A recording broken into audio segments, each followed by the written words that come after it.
I want to bring in Sharlene Rochard, who is joining us now. Thank you so much for being here. I know that you were at the Capitol earlier today, and you had a chance to listen to at least some of the King's speech. No direct mention of Epstein survivors, at least not by name.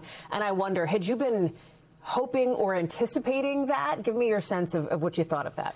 We were hoping that he would acknowledge us. I mean, I think that it's a missed opportunity, really. I mean, everybody's looking at the Epstein case, and it would have been nice to have been acknowledged. I mean, we work so hard to just be seen and be able to speak, and it means a lot to survivors just to have somebody in his position acknowledge us. Did you have any anticipation, or were you surprised that there was not a meeting? The palace had suggested that the king did not want to do anything that would be prejudicial potentially to UK-related police investigations into Epstein cases across the pond, overseas. Disappointing to you? Did you expect that? What was your sense there? I was disappointed, but honestly, it was expected. I mean, they are royalty, and however, it would have been nice if they did acknowledge us, but it's a missed opportunity. When we talk about opportunities overseas, in particular with, of course, now former Prince Andrew, who was stripped of his title under pressure, as you well know, from his connections to Epstein, the British ambassador, former British ambassador to the U.S., Peter Mandelson as well. Obviously, both of them arrested on, from what we understand, suspicion of misconduct in public office. They've denied any wrongdoing related to Epstein.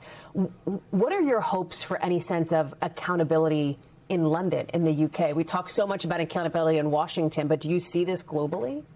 Yeah, we are hoping for accountability and transparency in the UK, and we're hoping that they put pressure on America. The King did speak a lot about America and the UK joining together and different things, and it would be nice if they joined together on this fight against sex trafficking, really. I mean, this is a global problem, and it needs to be addressed, and all of the ways that it happens to people in the UK, and they should really support the survivors in the UK. We watched you and other survivors and family members earlier at that session with Congressman Ro Khanna, who is one of the folks who had led the charge on the Epstein Transparency Act. So when you talk broadly about sex trafficking and your anti-trafficking advocacy, what do you hope to see happen? Because I know that this is an issue that you and so many of what are often called your survivor sisters have focused on here moving forward. I am hoping that at least the education part gets out there so that we can educate the next generation what red flags are, what narcissists are, what manipulation is, what grooming tactics are, what cohesive control is.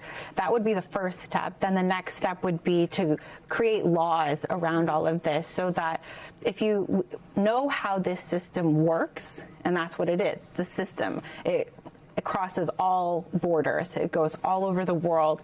And if we know how it works, then we can help stop it. And we can stop it before it even starts, like financial institutions and all kinds of the universities and what we see, all of these things, we can help stop this from happening if we create laws. Sharlene Rochard, thank you so much for being here. I know another visit for you in Washington, your tireless advocacy against sex trafficking. We really appreciate your time. Thank you.